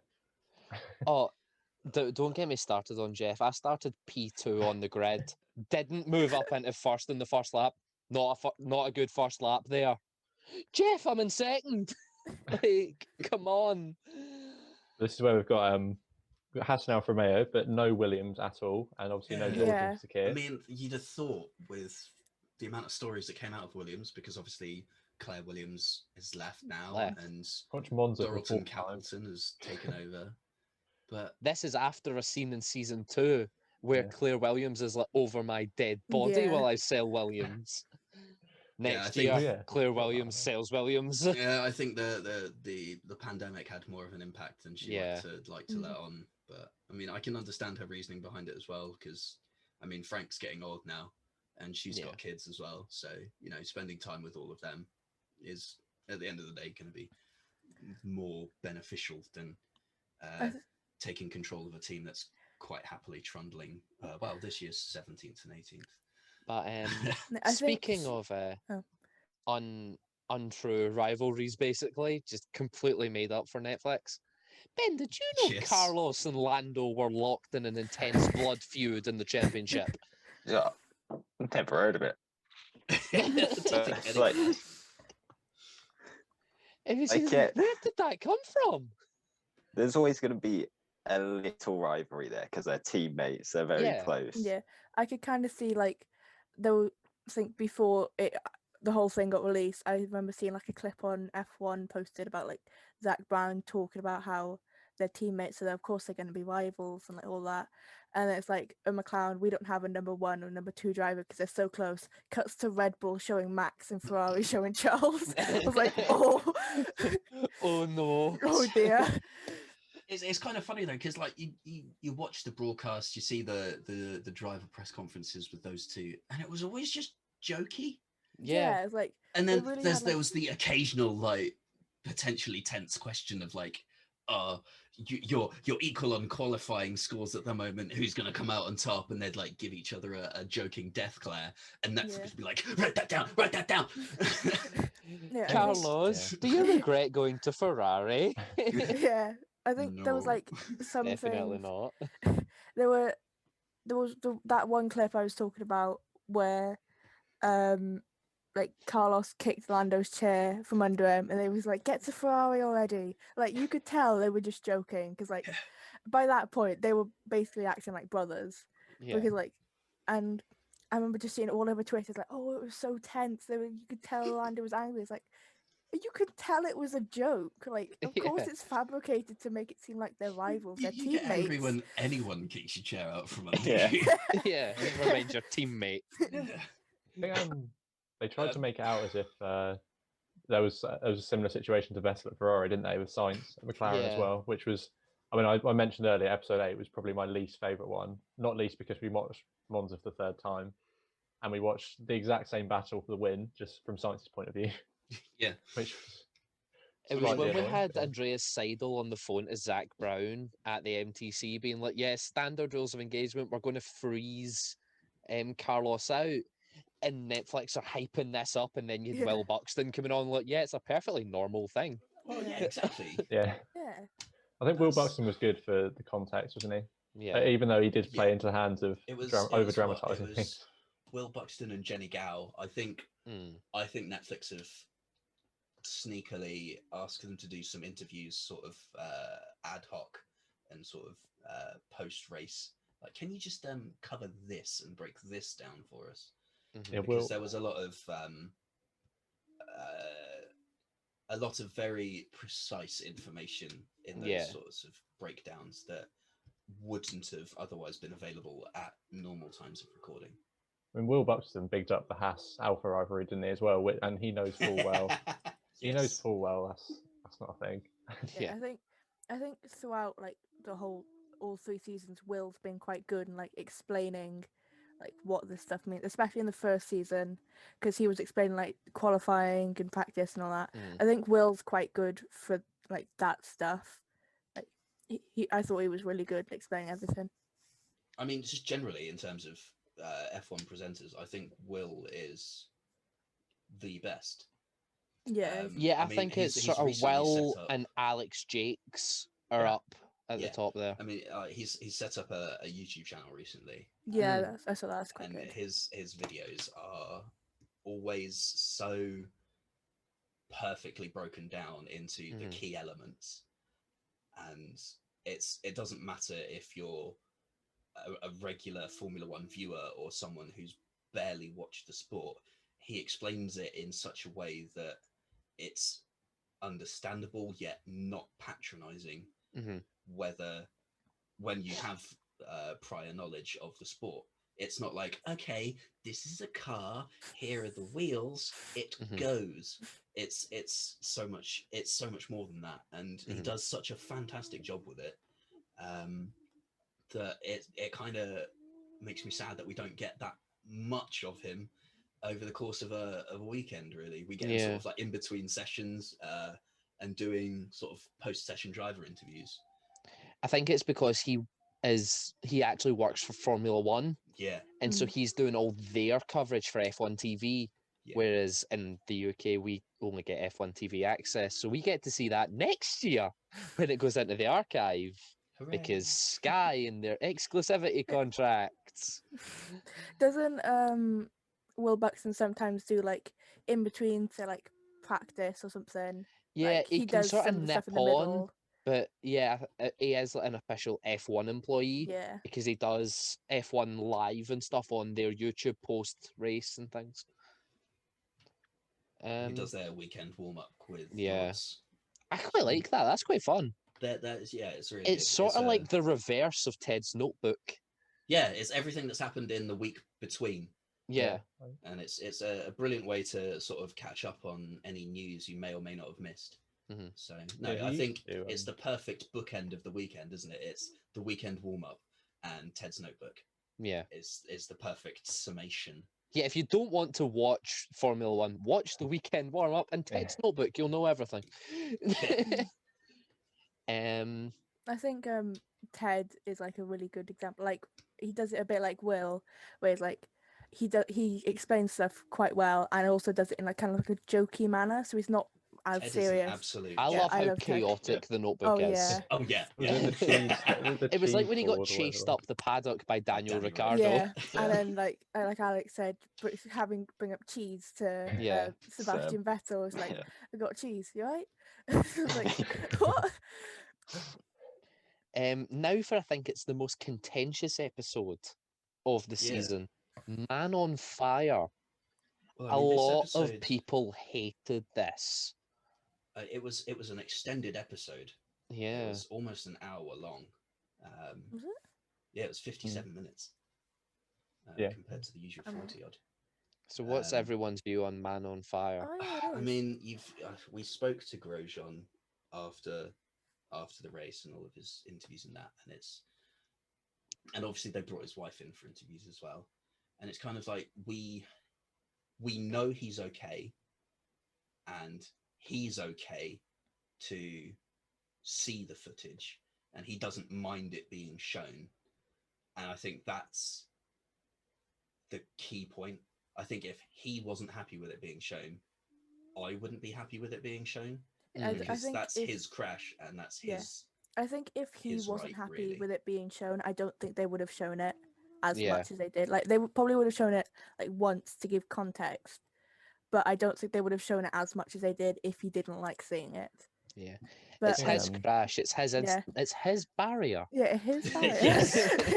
Yeah, but like as you said, him having the interview with his wife, I really liked that bit because like it gave an instance of what her and his family were thinking. Like Mhm. obviously It he has really, three kids, I grounds the think. drivers, Mm. doesn't Yeah, I it? think he has 3 kids. So she was saying how like they were watching it, and then his kids were like really scared, obviously, and just like gave a bit of perspective of like what they were feeling. Yeah, I 'Cause, like, think he that- mentioned that his youngest kid had asked, like, is he going to be burned all over? Yeah, Yeah. And it did just sort of give that human element to the drivers that are otherwise superhuman, basically. Mm. I think they handled it as well as they could have done. I mean, I think we all knew they were going to milk it, Mm. Oh, and yeah, obviously absolutely. the whole thing about them showing him in the fire for a lot longer than he actually was. But I think Chris, you mentioned this off air. It kind of gave a perspective as to how we were feeling. I mean, that watching that crash live, I could still talk you through the whole sequence of events, like sort of Mm. the crash itself, the cars going back into the pits when we didn't know what was going on, and then the red flag time. And we all, I think we could all kind of talk in a lot of detail about how we felt and how shocking it was to see that live. And I think it did a good job of portraying that. Yeah. Also, what it did well was segueing back into the race quite well. You know, the whole Perez Albon Mhm. situation. Mm. I think it, because you know they had the Will Buxton section where it was like, oh, like they wouldn't want to stop. They want to carry on. They put their lives on the line, that sort of thing. And I Yeah. think it did quite a good job of explaining why they would want to carry on after, and Mhm. making it so that they still showed the race to be important, but you know, in the context of the crash as well. Because, yeah, it's worth noting that Grosjean was only in the fire for 27 seconds. But we, the fan, well, everyone in the paddock, with the exception of the medical car drivers and the marshals on scene, didn't know he was out of the fire for 2 minutes 42. Yeah. I think that's what Netflix was kind of aiming for, Mm. because we had that gap. Yeah. yeah, So Netflix didn't want to do a real time of here's 27 seconds of Grosjean getting out of a fire, because that's 27 seconds.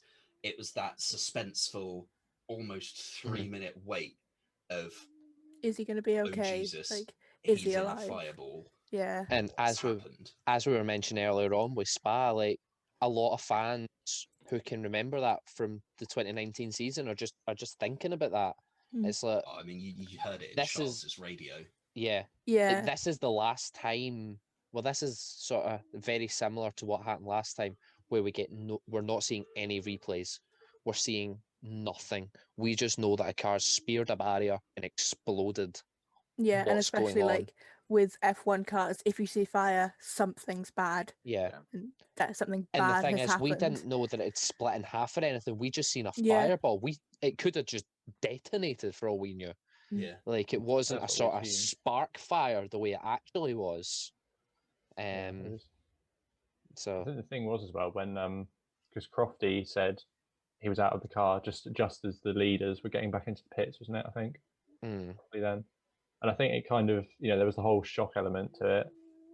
But it was only for me when they were sort of coming into the pitch just before Crofty said, I realised, oh my god, we have to get news now, or it has to be the worst outcome. Yeah. Yeah. I mean, and it was just like, yeah, I mean the whole. I think we've been over this crash before, haven't we? The whole thing about the car splitting in half, going through the barrier, catching fire. Each of those things, like individually, are things we hadn't seen for A long decades. time, Like yeah. on their own, we hadn't seen for decades. And yeah, it was just. I think Netflix did as good a job as they could of that really. And I think as well that clip of Crofty saying that he's out of the car, as the cars are coming back to the pits. I don't think that was how it was on the live broadcast, because we didn't have any news until it cut to him sitting in the medical car. It was Yeah. Yeah, no, because you saw the drivers out of the car looking up at the big screen. Yeah, I in the remember pit there lane, was. and then we Yeah. got shown the replays of Yeah. Grosjean getting out. Like they showed in the Netflix series, and I think live on Sky, that they were showing like Magnussen looking up and like all of Haas looking up, and that was like, oh god, because he's been with that team since the start. So like, especially with like Guenther, and like I think there's maybe about 4 others who had been there since the start. So like for them, it would have been like, oh no, oh god, Yeah, we might have just lost a driver who's been with us since the start. We might have fired him, but we didn't want to fry him. Yeah. So I mean, yeah, it's always going to be a delicate subject in ways, but I think they done well. The main point is that Grosjean gave the okay to show it. I think there'd been a lot more backlash if Grosjean wasn't happy with it and they still did it.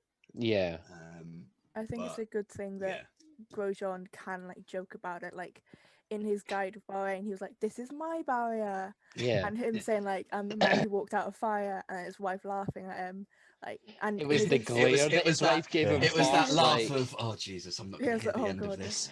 And like I think it's his Instagram and Twitter bio, he has like the Phoenix, like fires and haters resistant.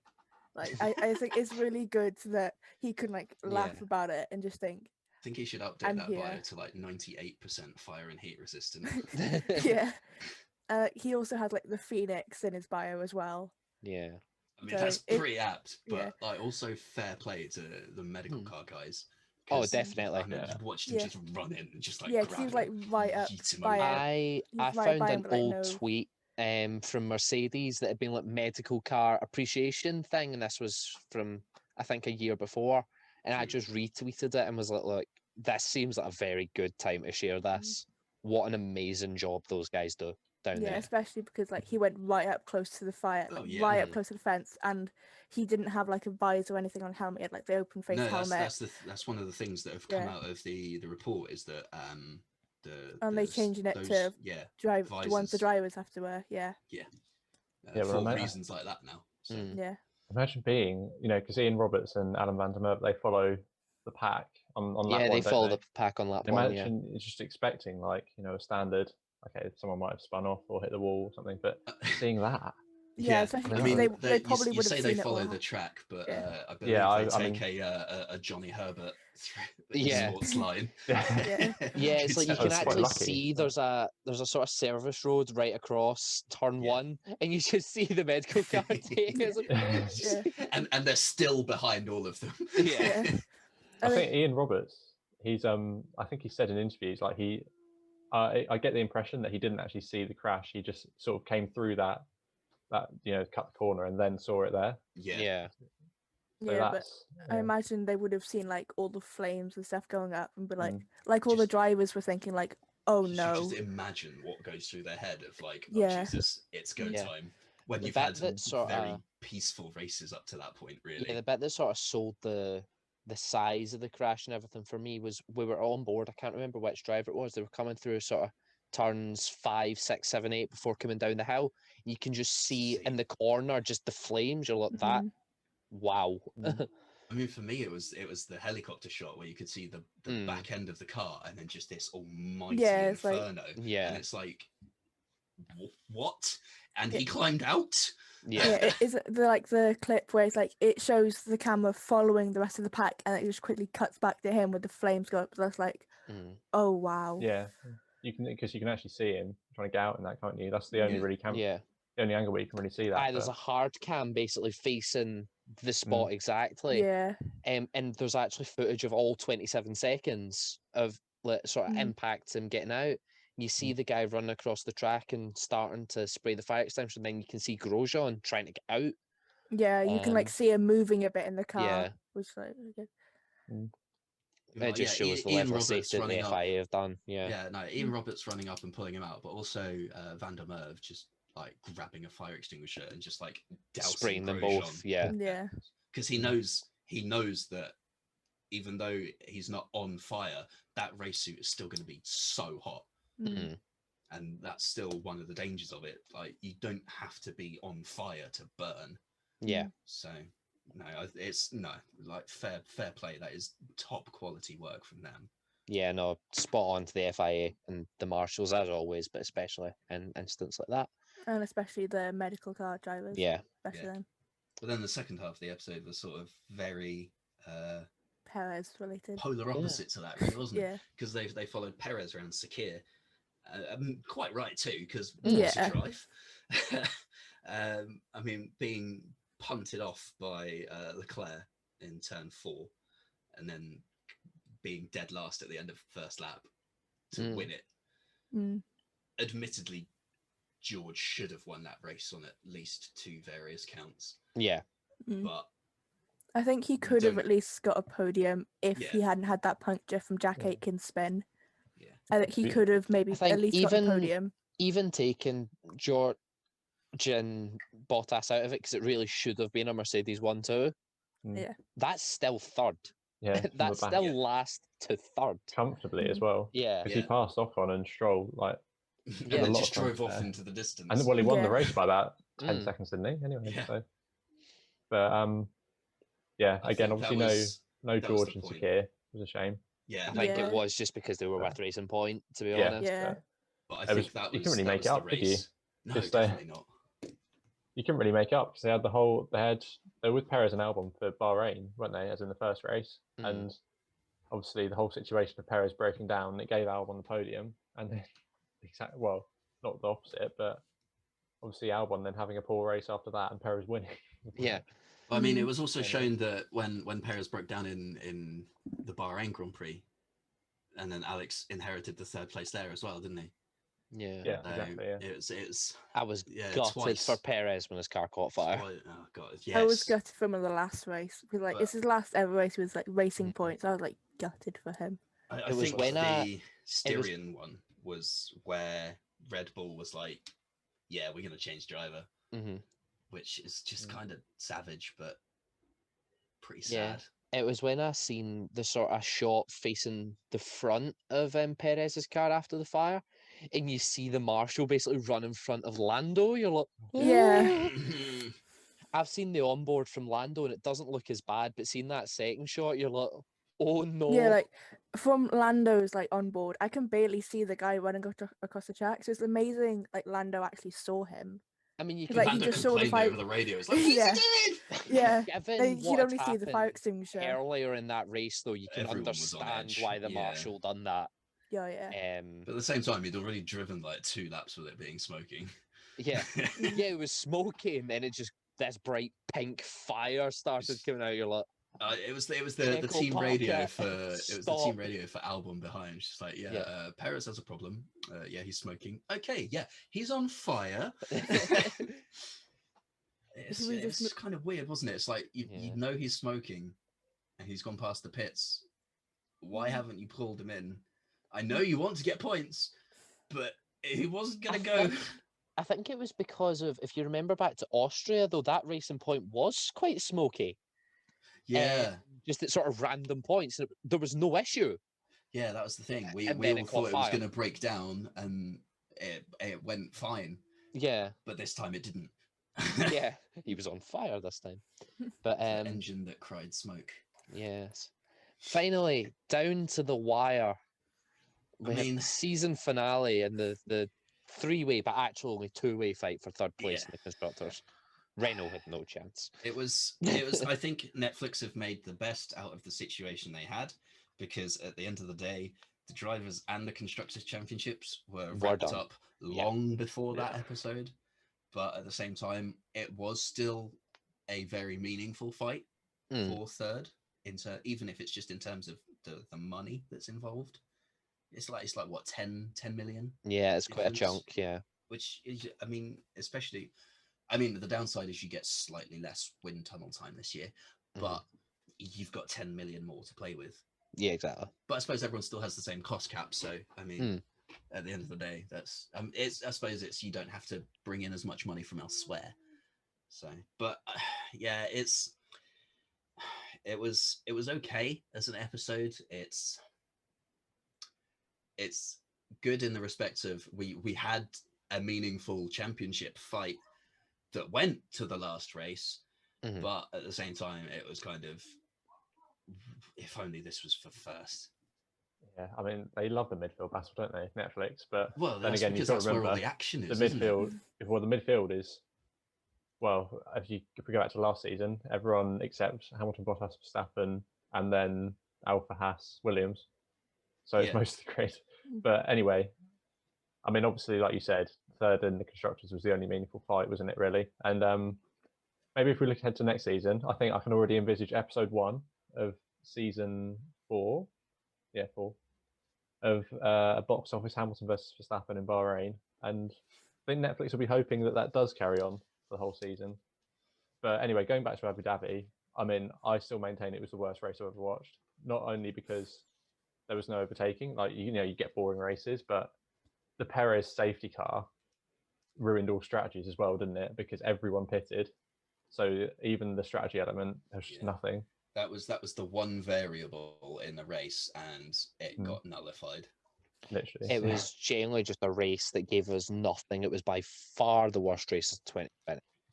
I struggled not to fall asleep.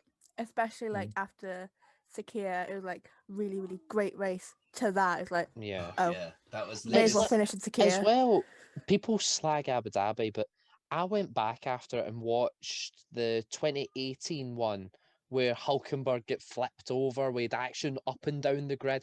It was fantastic. I watched the 2019 one where there was action up and down the grid. It was apart from the front. Lewis likes to flag, but basically from P2 down, because you had Bottas coming from the back after an engine penalty, and if you remember, DRS was broken in 2019 as well. Oh, yeah. And it led to some amazing racing. Because we didn't have DRS until about lap 30. And it was a fantastic race. And then 2020, it was just a snooze fest. It poses the question of what do they need to do to that track to make the racing more reliably good. But now that we've got the regulation changes, I think they'll hold off on anything just yet.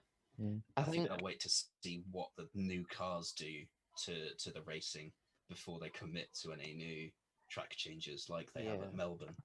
We do obviously have a dream calendar thing slotted in for a few weeks. So it is something we can touch on then, is how do we fix existing circuits? So Paul Ricard used one of the 60 million track configurations that they've got. It's not Paul difficult Ricard to fix just some of them. don't race there. Check it off the calendar. I remember people, there was a couple of boring races in Brazil a few years ago, and people kind of said, oh, it's not good for the modern cars. Yeah, I think it's because the cars are so wide. So I think, again, that's going to be once the new regulations come in. That's unthinkable now, the though. cars are smaller. Saying that about Brazil after 2019. Yeah, but you think back to like 2018. It's the end of the first sector. So you've gone through the center S down to the corner, and then it's that sort of lead up into that the right hander where Hamilton punted Albon off. That section of track just feels so narrow when you ride on board with someone. It Yeah. doesn't feel like you've actually got enough room to Even get playing two it cars side by on the side. game, like it feels so narrow.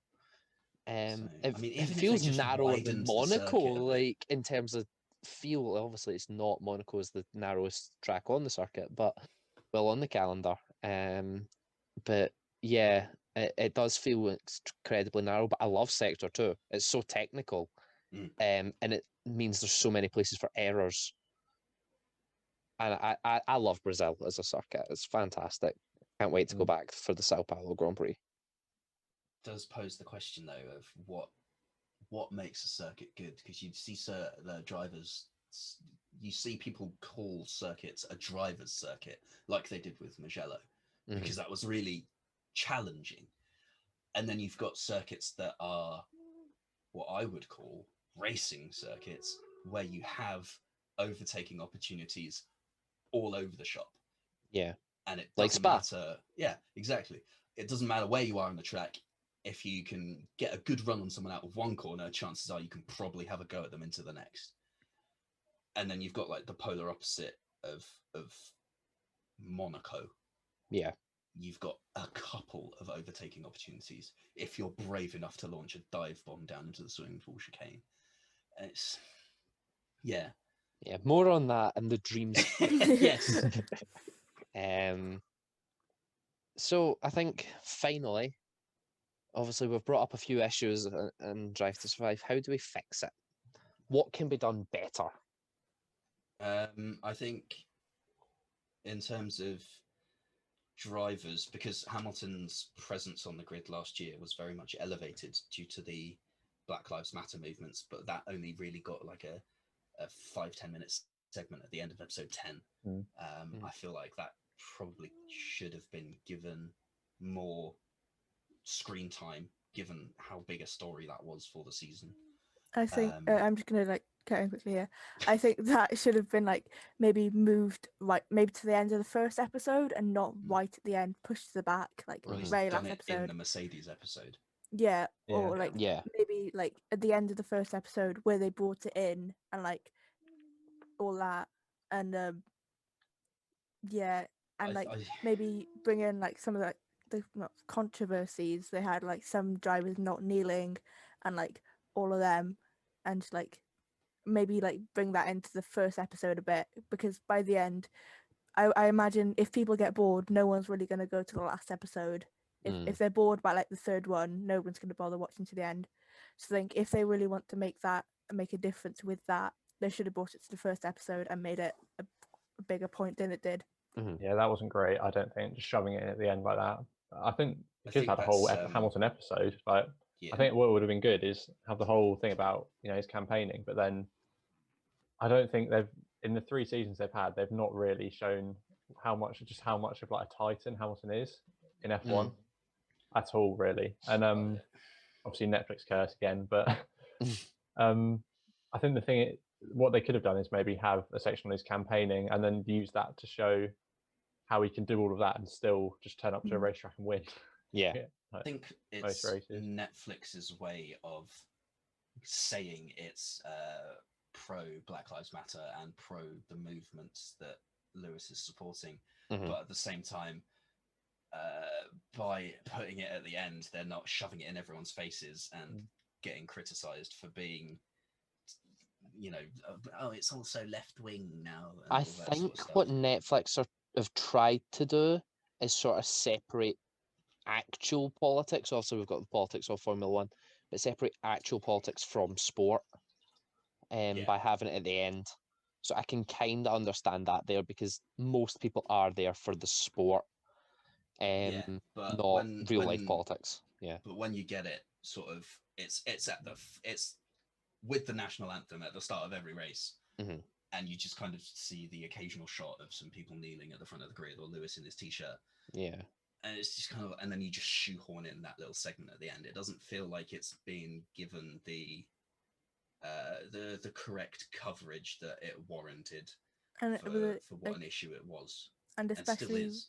Especially with it being at the very end, the last episode, when people get to that, if people a lot of people don't want to hear it, because Obviously it has been a big thing over the last year, and people, if it's like right at the end, the very last episode, people will just click off then, just think, oh, this is going to be the next, and they see like how long's left of the episode and think, oh, this is all that's going to be happening then. I'm done with the thing now. I've Yeah. watched everything else.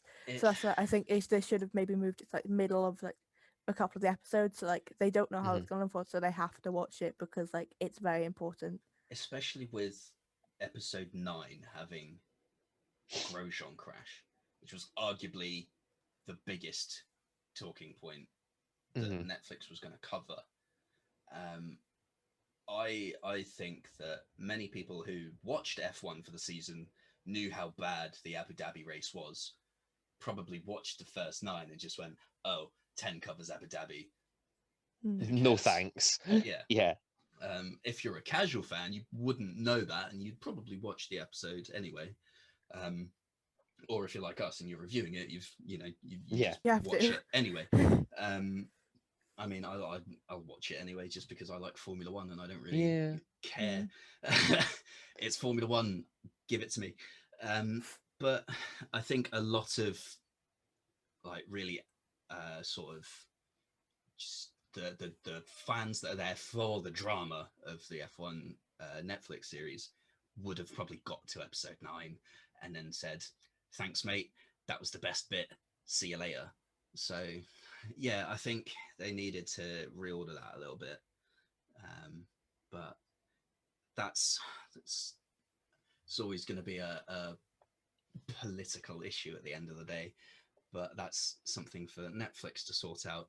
But in terms of the actual show, I think more episodes in a season so that we get more stories covered, because we've already discussed how we've missed lots of the one-off circuits that we had. I mean, I say one-off, we're going back to Imola and Portimao again, but for all we knew, we weren't. Yeah.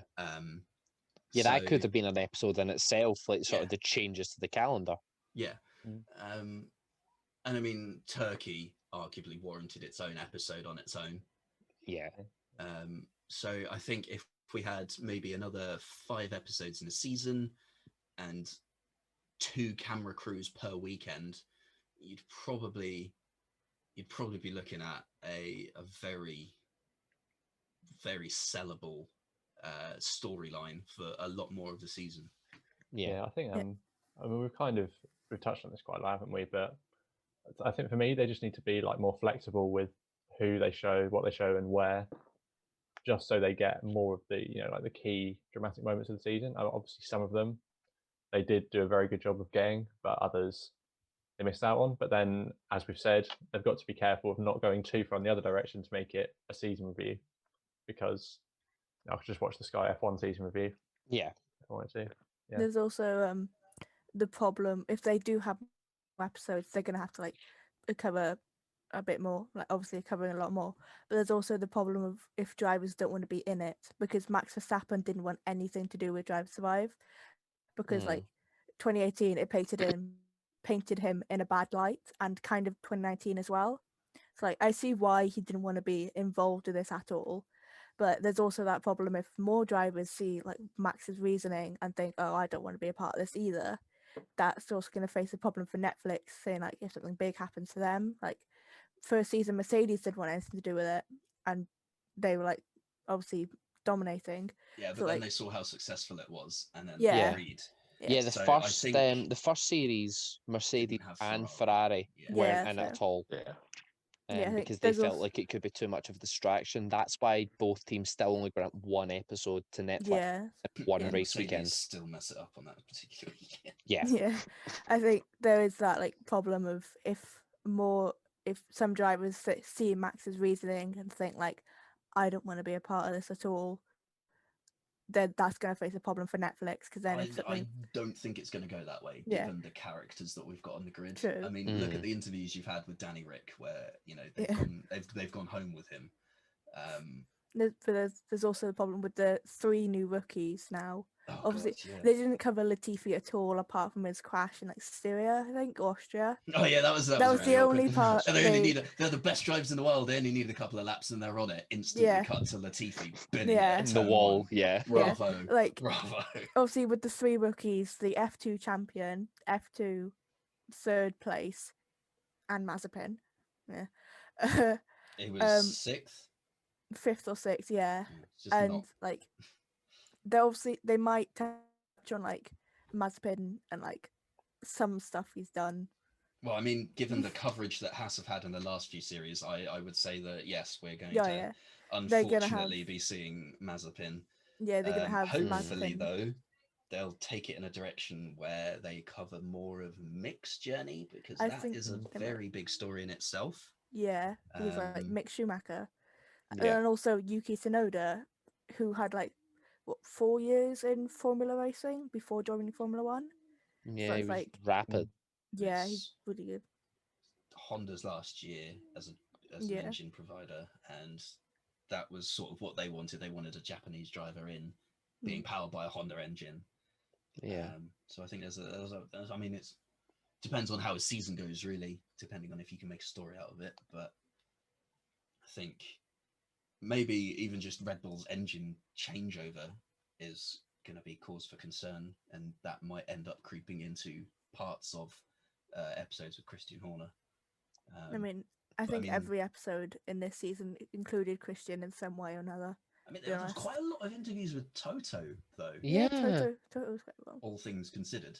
So, I think, I mean, and Guenther's also come out and said he doesn't really care how Netflix yeah. paid him. Yeah. So, I mean, you're always going to have people like that in the opinion of I'll say the answers, you record what you want. Guenther's always going to be the character that just says what it is, and then Netflix will go and cut it and whatever. But I think, given the relationships that the Netflix crews have built up in the paddocks over the last few years, I don't see it going away anytime soon. No. Well, it's definitely Christian back. loves it. Yeah, Oh, it's yeah. definitely back Yeah, for season 4 because I basically the seen the narrator. Netflix crews in the paddock at Bahrain. Yeah. Yeah. On Sky, following Toto Wolff actually Yeah, back to the Mercedes sort of building. I don't think Drive to Survive is gonna go away anytime soon, unless like someone else takes over F1 from Liberty Media and they think no, this is. Yeah. But like, The I way don't see it that- going anyway soon. Yeah, the way that Liberty Media have grown the sport in an online sense, Oh particularly, yeah. I don't think they're going to be relinquishing those rights anytime soon. And finally, to fix Drive to Survive, the correct radio and video clip Yes. for the Yes. correct races. Yeah. I don't want to be talking about Silverstone and see the Austria track map on the pit wall. Yeah, Yeah. I saw that. I think they were in Russia, and I think on Gunther's Thor they had like they were in Portimao and they had Austria on the Yeah. thing. I was like, hang on, Wait a minute. That's Gunther's at not the wrong right, Jack. circuit. Has someone told him? But Ocon going mad in the last race for finishing 9th when they actually showed him coming second in Sakir. Yeah, That was an interesting one. I think regards to like the wrong commentary, I kind of see why they did that, because like obviously they can't always like recording the commentary specifically for the show. I see why they've done that. Yeah, But, like, at the commentary's same okay, time- but team radio, like Team radio is like Yeah. yeah. That's- Like but most people, FOM has all of the team radio. They can Yes. get the right bits. Yes. yeah, I mean, we can go back with F1 TV into the vault and listen to all the team radios. Yeah, I think Like, I went back into the 2018 German Grand Prix just to get Bono going in, and just to record that. So yeah, because you can It's- literally ride on board with a driver and hear everything. Like, yeah, all of the Yeah. team radio is broadcast rather than the main broadcast where it's just certain things. it even cuts out like the background noises as well. You Yeah. just get the team radio with, but when obviously when the driver talks, you get the engine sounds, but that's because that's coming through. But like as compared to the YouTube videos that Formula One put out, they've got music in the background. So Yeah. if you wanted to use that as a clip or whatever, you'd have little bit of music sneaking in the background. Yeah, so, you'd have some Mm. cheesy background Yeah, music. Yeah.